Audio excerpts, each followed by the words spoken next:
Hello all, welcome to Phenology Tamil.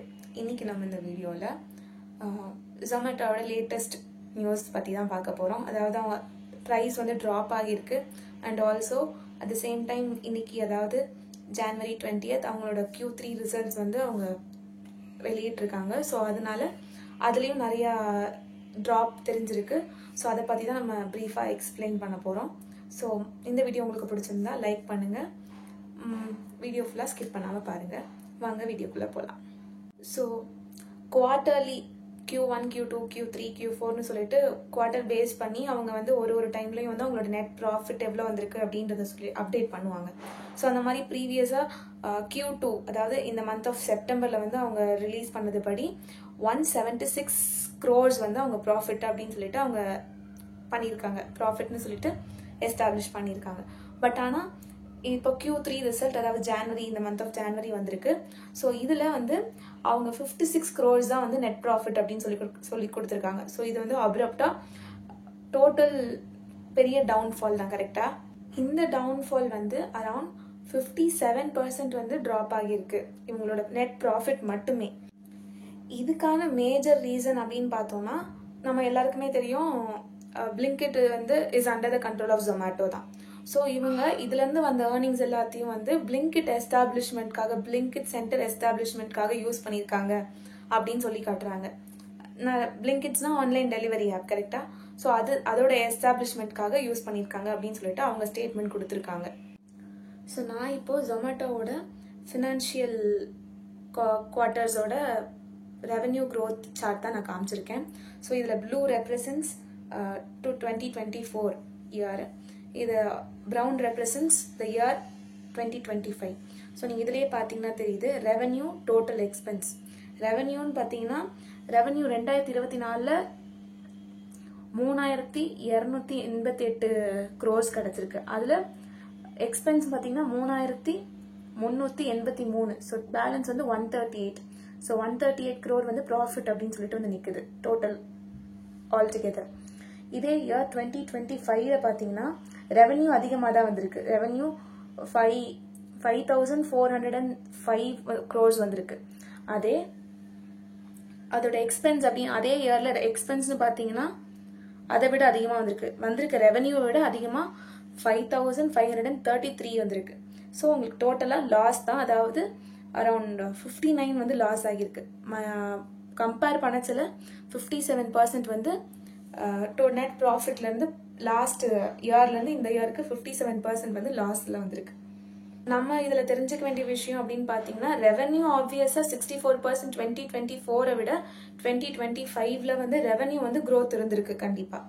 ஆனால் அவங்க expense வந்து அதை விட அதிகமாக காமிச்சு டோட்டலாக நெட் ப்ராஃபிட் அப்படின்னு பார்க்கறதுல அது கம்பேரிட்டிவ்லி லாஸ்ட் இயரை விட இந்த இயரில் ப்ராஃபிட் அப்படின்றது இல்லாமல் அது நெகட்டிவ்ல போய் -57% வந்து லாஸ்ல தான் போயிருக்கு. நம்ம ரொம்ப பார்க்க வேண்டிய விஷயம் அப்படின்னு நீங்கள் பார்த்தீங்கன்னா இதில் Zomato வந்து ப்ரைஸ் ட்ராப் ஆகியிருந்தாலும் Blinkitோடது வந்து ஆப்வியஸாக ரொம்பவே டபுள் ஆகியிருக்கு. அதோட க்ரோத் வந்து டபுளாகவே ஆகியிருக்கு. அதுதான் இதோட மெயின் ரீசன். ஆக்சுவலி இதில் Zomatoவோட ப்ரைஸ் ஃபால் ஆனதுக்கு மெயின் ரீசன் இவங்க எக்ஸ்பென்ஸ் எல்லாத்தையுமே வந்து Blinkitல இது பண்ணது தான் வந்து first and foremost reason. And Blinkitல ஆப்வியஸாக க்ரோத் டபுளாக தான் இருந்திருக்கு. பட் Zomatoவில் 57% கம்மியாகிருக்கு. அண்ட் நம்பர் 2, எதுக்காக Zomato ஷேர் ப்ரைஸஸ்லாம் ட்ராப் ஆச்சு அப்படின்னு பார்த்தீங்கன்னா மெயின் அண்ட் ஃபார்மோஸ்ட் டேக்ஸ். ரீசெண்டாக அவங்க வந்து ஒரு டேக்ஸ் இதில் வந்து அவங்க ஸ்டக் அப் ஆயிட்டாங்க. அதாவது வந்து இவங்களுக்கு வந்து டெலிவரி சார்ஜஸ்லாம் தனியாக நம்ம கிட்டேருந்து வாங்குறாங்கல்ல. ஸோ அந்த சார்ஜஸ்க்குலாம் வந்து நீங்கள் டேக்ஸ் பே பண்ணலை அப்படின்ற மாதிரி ஒரு கேஸ் ஃபைல் ஆகி 2019 இது ஃபைல் ஆகியிருக்கு. ஸோ அந்த டேட்லேருந்து இந்த டேட் வரையும் கால்குலேட் பண்ணச்சில் நியர்லி 401 crore வந்து இந்த ஜிஎஸ்டி பே பண்ணணும் அப்படின்னு சொல்லிட்டு அப்படின்ற மாதிரி ஒரு கேஸ் ஃபைல் ஆயிருக்கு. ஸோ இதனால விதின் இந்த டிசம்பர்லேயே வந்து அதோட ப்ரைஸ் வந்து அரவுண்ட் 2.37% வந்து ட்ராப் ஆகியிருக்கு. அரவுண்ட் 6 rupees ட்ராப் ஆகியிருக்கு. அண்ட் அது 401 crore மட்டும் இல்லை, அண்ட் தென் அதுக்கு பெனால்ட்டியும் இருக்குது. ஸோ பெனால்ட்டியும் சேர்த்து டோட்டலி ஆல்மோஸ்ட் 802 crores கிட்ட வருது. And apart from that interest வேறு இருக்குது. ஸோ இதை வந்து அவங்க எப்படி கிளைம் பண்ணுறாங்கன்னா, இல்லை legally we can move this, நாங்கள் இது கரெக்டாக தான் இருந்திருக்கோம் அப்படின்ற மாதிரி அவங்க வந்து கேஸை ஃபர்தராக ப்ரொசீட் பண்ணலாம்னு சொல்லிட்டு அவங்க டேக்ஸ் பே பண்ணாம தான் இருக்காங்க. ஓகேவா? ஸோ இது என்ன கொஸ்டின் மார்க்னா வந்து இந்த கேஸ்ல இவங்க வின் பண்ணுவாங்களா பண்ண மாட்டாங்களா அப்படின்றது ஒரு கொஸ்டின் மார்க். அதுக்கப்புறமா வந்து நம்மள இன்வெஸ்டர்ஸ்லாம் என்ன யோசிக்கிறாங்கன்னா வந்து இந்த டாக்ஸ் இஷ்யூ வந்து எவ்வளோ நாள் நீடிக்கும் இந்த சென்ஸ் இப்பவே முடிஞ்சிருமா, இல்லை ரொம்ப நாள் இழுக்குமா? ரொம்ப நாள் இழுத்துதுன்னா தென் ஆப்வியஸா ப்ரைஸ் இன்னும் ட்ராப் ஆகிட்டே தான் இருக்கும். அது அவங்களுக்கு ஒரு question mark. Apart from this, இதெல்லாம் தாண்டி ஜொமேட்டோ வந்து லைட்டா ஃபால் ஆனாலும் அவங்க ரெவென்யூ இன்னும் கிரியேட் பண்ணிட்டே தான் இருக்காங்க. ஓகேவா? எக்ஸ்பென்ஸ் ஆப்வியஸா அதிகமா இருக்கு, ரெவென்யூ இன்னும் கிரியேட் பண்ணிட்டே தான் இருக்காங்க. அண்ட் ரீசென்ட்லி இந்த பாம்பே ஸ்டாக் எக்ஸ்சேஞ்ச் BSEல வந்து அவங்க நல்ல ஒரு பொசிஷன் கிட்ட தான் வந்துகிட்டு இருக்காங்க இந்த பிரச்சனை தாண்டியும். ஸோ இதுவும் வந்து இந்த டாக்ஸ் இஷ்யூவும் ஒரு ரீசனா இருக்குமா அப்படின்னு சொல்லிட்டு இன்னொரு டவுட்டும் இருக்கு. அதனாலதான் இந்த பிரைஸ் டிராப் ஆகிருக்கு, அதனாலதான் இந்த இஷ்யூ வந்திருக்கு அப்படின்னு சொல்றாங்க. இதெல்லாத்தையும் தாண்டி ஜொமேட்டோவோட ஃபியூச்சர் அவுட்லுக்ஸ், அவங்களோட ஃபியூச்சர் பிளான்ஸ் அப்படின்னு பார்த்தாலும் அஸ்டானிஷிங்காக தான் இருக்குது. அது எப்படின்னு பார்த்தீங்கன்னா, அவங்க வந்து எவ்ரி இயர் 30% growth இருக்கணும் அப்படின்னு சொல்லிட்டு ஃபார் த பாஸ்ட் 5 years அவங்க அதை மெயின்டைனும் பண்ணிட்டு இருக்காங்க. அண்ட் அப்பார்ட் ஃப்ரம் தட் அவங்க எவ்ரி இயர் வந்து அவங்களோட டெலிவரி பார்ட்னர்ஸை இன்க்ரீஸ் பண்ணிட்டே தான் இருக்காங்க, அவங்களோட ஆப்ல இருக்க எல்லா ஃபீச்சர்ஸையும் இன்க்ரீஸ் பண்ணிட்டே தான் இருக்காங்க. ஸோ இது எல்லாமே ஆப்வியஸாக இன்க்ரீஸ் ஆகிட்டே தான் இருக்கு, அவங்களோட ஃபீச்சர்ஸும் இன்னும் அதிகமாகிட்டே தான் இருக்கு. ஸோ அது மட்டும் இல்லாமல் அவங்களோட இதில் இருக்கிற Blinkit வந்து ரெவன்யூவை டபுளாகவே கொடுக்குது. ஸோ இது எல்லாமே அவங்க ஃபியூச்சர் பிளான்ஸ் படி எல்லாமே கரெக்டான வேல கரெக்டான ட்ராக்ல தான் போகிட்டு இருக்கு. ஸோ அந்த ஆஸ்பெக்ட்ல ஜொமேட்டோ தோ த ப்ரைஸ் ஃபால் ஆகியிருந்தாலும் அவங்களோட எய்ம் அண்ட் அவங்களோட எல்லாத்தையும் கோல்ஸ் வந்து அவங்க அச்சீவ் பண்ணிட்டு தான் இருக்காங்க. அண்ட் நம்ம எல்லாருக்குமே தெரியும் ஜொமேட்டோவோட CEO வந்து தீபினார் கோயல். இவங்க வந்து லாஸ்ட் இயர் இவங்க வந்து ஆக்சுவலி ஒரு அனௌன்ஸ்மெண்ட், ஜாப் ரிலேட்டடான ஒரு ஹைரிங் அனௌன்ஸ்மெண்ட் கொடுத்துருக்காங்க. அதில் அவங்க என்ன சொல்லியிருக்காங்கன்னா வந்து சர்டன் பொசிஷன்ஸ் ஃப்ரீயாக இருக்குது, அந்த பொசிஷனை வந்து ஃபில் பண்ணச்சில் 1 yearக்கு வந்து they have to work with payment இல்லாமல் அவங்க ஒர்க் பண்ணணும் அப்படின்னு சொல்லி போட்டிருக்கு.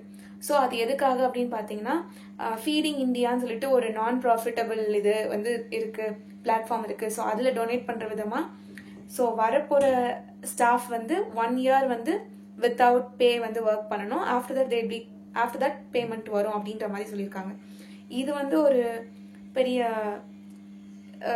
கான்ட்ரவர்சியை உருவாக்குச்சு. ஸோ அதனால அதுவும் ஒரு பெரிய டிராபேக்காகவே அங்கே இருந்துச்சு. ஸோ எல்லாருமே ஏர்னிங்காக தான் நம்ம போவோம்.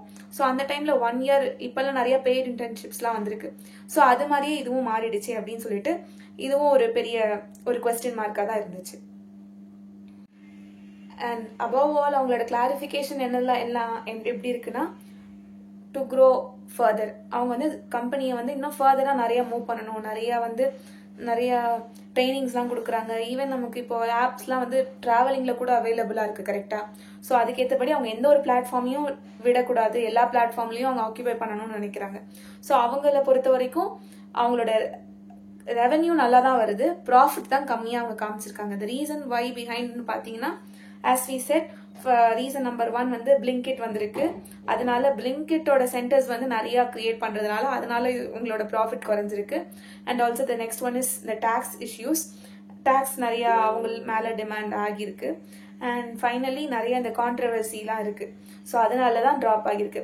பட் ஆனால் இந்த சுச்சுவேஷன் நீடிக்காது, பிகாஸ் அவங்களோட கோல்ஸ் எல்லாமே அச்சீவ் ஆகிருக்கு, அவங்களோட எய்ம்ஸ் எல்லாமே அச்சீவ் ஆகிருக்கு. அண்ட் ஃபார் த பாஸ்ட் இயர்ஸ்ல நீங்க வந்து ஜொமேட்டோல ஸ்டாக்ஸ் ஹோல்ட் பண்ணிட்டு இருந்தீங்கன்னா உங்களோட மைண்ட் செட் இப்போ எப்படி இருக்கு? இவங்களோட இது வந்து லாங் டேர்ம்ல போகுமா, அல்லது ப்ராஃபிட் நெக்ஸ்ட் இயர்ல அவங்களுக்கு கண்டிப்பா காட்டுவாங்களா, இல்லை இன்னும் ப்ரைஸ் ட்ராப் டவுன் ஆகுமா அப்படின்றத நீங்க கமெண்ட்ஸ்ல சொல்லுங்க. அண்ட் நான் என்ன கொண்டு வந்திருக்கேன்னா, ஆல் டுகெதர் என்ன நியூஸ்லாம் இருக்குதுன்னு சொல்லிட்டு டுகெதர் உங்களுக்கு கொண்டு வந்து கொடுத்துருக்கேன், அவ்வளோதான். அண்ட் இதில் உங்களுக்கு ஏதாவது டவுட்ஸ் இருந்தால் கமெண்ட்ஸில் சொல்லுங்கள். ஃபார் மோர் வீடியோஸ் பிளேலிஸ்ட்டை செக் பண்ணிக்கோங்க. தேங்க்ஸ் ஃபார் வாட்சிங்.